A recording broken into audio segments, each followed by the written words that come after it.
Saturday രാത്രിയായപ്പോൾ എനിക്ക് ഒടുക്കത്തെ വിശപ്പ്. അങ്ങനെ എന്തെങ്കിലും കിച്ചണിൽ കിട്ടുമോയെന്നറിയാൻ വേണ്ടിയിട്ട് ഞാൻ കിച്ചണിൽ പോയി തപ്പി. അപ്പോൾ അതായിരിക്കുന്നു നമ്മുടെ ബ്രെഡ് വെച്ചിട്ട് എന്തുണ്ടാക്കാം എന്ന് ആലോചിച്ചപ്പോഴാണ് പണ്ട് എപ്പോഴോ വീഡിയോയിൽ കണ്ട ഗുലാബ് ജാമുനെ പറ്റി എനിക്ക് ഓർമ്മ വന്നത്. എന്നാ വിചാരിച്ചു അതൊന്ന് ട്രൈ ചെയ്യാമെന്ന്. ഞാൻ എപ്പോൾ കിച്ചണിൽ കയറിയാലും കൂടെ ഒരാളും കൂടി എൻ്റെ വാല് പോലെ വന്നോളും. അവിടെ വന്നിട്ട് ഈ സ്ലാബിൻ്റെ മേളിൽ ഇരുന്ന് ഞാൻ ചെയ്യുന്നതൊക്കെ നോക്കി ആ ഗ്യാപ്പിൽ എന്തെങ്കിലുമൊക്കെ അവിടെ പണിയൊപ്പിച്ചിരിക്കുന്നതാണ് ആളുടെ മെയിൻ ഹോബി. അപ്പോൾ ഈ ഗുലാബ് ജാമുൻ ഉണ്ടാക്കാൻ വേണ്ടിയിട്ട് ഞാൻ ഈ ബ്രെഡിൻ്റെ സൈഡ് പോർഷനില്ലേ, ആ ബ്രൗൺ കളർ, അത് കിടന്നാലും കുഴപ്പമൊന്നുമില്ലെങ്കിലും ഞാനൊരു ഭംഗിക്ക് ആ വീഡിയോയിൽ അങ്ങനെ ചെയ്യുന്നത് കണ്ടുകൊണ്ട് ആ സൈഡിലെ ബ്രൗൺ പോർഷൻസ് എല്ലാം ഞാൻ കട്ട് ചെയ്ത് മാറ്റി. എന്നിട്ട് ഈ ബ്രെഡിനെ നമുക്ക് കൈ വെച്ച് കുഞ്ഞു കുഞ്ഞു പീസസ് ആക്കിയിട്ട് മിക്സിയുടെ, ഞാൻ കുഞ്ഞു ജാറിലാണ് കേട്ടോ ഇട്ടത്, ഒരു 2 സെക്കൻഡ് മതി. അതിനുള്ളിൽ ഇതെല്ലാം കൂടി ഗ്രൈൻഡ് ചെയ്തൊന്ന് കിട്ടും.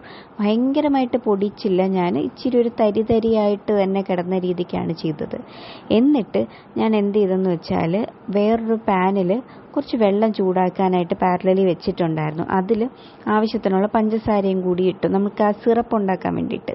എന്നിട്ട് നമ്മൾ നേരത്തെ പൊടിച്ചു വെച്ച ബ്രെഡ് ക്രംസ് ഇല്ലേ, അതിലോട്ട് കുറച്ച് പാലും കൂടെ ഒഴിച്ച് നമ്മൾ ഈ ചപ്പാത്തിക്കൊക്കെ കുഴച്ചെടുക്കത്തില്ലേ, അതുപോലെ കുഴച്ചെടുക്കണം. ഇതിൻ്റെ ഇടയ്ക്ക് നിതീസിനൊരു 100 ഡൗട്ട്സ് ഉണ്ടായിരുന്നു. അതെല്ലാം ക്ലിയർ ചെയ്തിട്ട് വേണം എൻ്റെ ഈ ടാസ്കും ചെയ്യാനായിട്ട്. ഞാൻ എടുത്ത ബ്രെഡ് വെച്ചിട്ട് എനിക്ക് ഇത്രയുമാണ് കിട്ടിയത്. ഇതും എനിക്ക് എന്തായാലും ഇത്രയും മതി, കാരണം ഇവർ രണ്ടുപേരും ഇതൊന്നും കഴിക്കില്ല. നിധിക്കുട്ട സ്വീറ്റ് ഐറ്റംസിൽ ചോക്ലേറ്റ് ഐസ്ക്രീമൊക്കെ കഴിക്കത്തുള്ളൂ, അല്ലാതെ ഇങ്ങനത്തെ സാധനങ്ങളൊന്നും ആൾക്ക് പോയില്ല. എന്നിട്ട് ഞങ്ങൾ അതിനെ കുഞ്ഞു കുഞ്ഞു ബോൾസ് ആക്കി. ഞാൻ എടുത്തത് വെച്ചിട്ട് എനിക്കൊരു 12 കുഞ്ഞു കുഞ്ഞു ബോൾസ് ആക്കിയിട്ടാണ് കിട്ടിയത്. ഒത്തിരി വലുതായാലും നമ്മൾക്ക് അകമൊക്കെ ഒന്ന് കുക്കായി കിട്ടാനായിട്ട് ടൈം എടുക്കും. സോ ഞാൻ എന്ത് വെച്ചാൽ കുഞ്ഞു കുഞ്ഞു ബോൾസാണ് ആക്കിയത്. എന്നിട്ട് നമുക്കൊരു പാനിൽ കുറച്ച് എണ്ണ ഒഴിച്ചിട്ട് നമ്മൾ ഈ ഉണ്ടാക്കി വെച്ച ബോൾസ് എല്ലാം അതിനകത്തോട്ടിട്ട് തിരിച്ചും മറിച്ചും കുക്ക് ചെയ്തെടുക്കണം. ലോ ഫ്ലെയിമിൽ വെച്ചിട്ട് വേണം എടുക്കാൻ, കാരണം ഞാൻ നിതീസിനൊന്ന് സ്നേഹിച്ചിട്ട് വന്നപ്പോഴത്തേക്കും കുറച്ചൊന്ന് കരിഞ്ഞു പോയായിരുന്നു. എങ്കിലും ടേസ്റ്റ് വൈസൊക്കെ നല്ലതായിരുന്നു കേട്ടോ.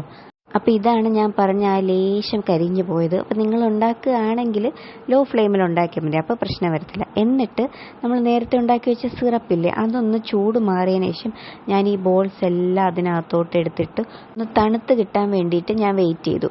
ആ സമയത്ത് എന്തത് ചെയ്തതെന്ന് വെച്ചാൽ ആ കിച്ചൺ ഇച്ചിരി ഒരു മണം വരാനായിട്ട്, ഇത് ഞാൻ ഓൺലൈനിൽ നിന്ന് വാങ്ങിയ സാധനമാണ്. ഇത് നമ്മൾക്കിങ്ങനെ കത്തിച്ച് വയ്ക്കാം. അപ്പോൾ ഇങ്ങനെ അതിൻ്റെ ഒരു സ്മെല്ല് ആ റൂമിൽ ഫുൾ കുറച്ച് നേരത്തേക്ക് കാണും.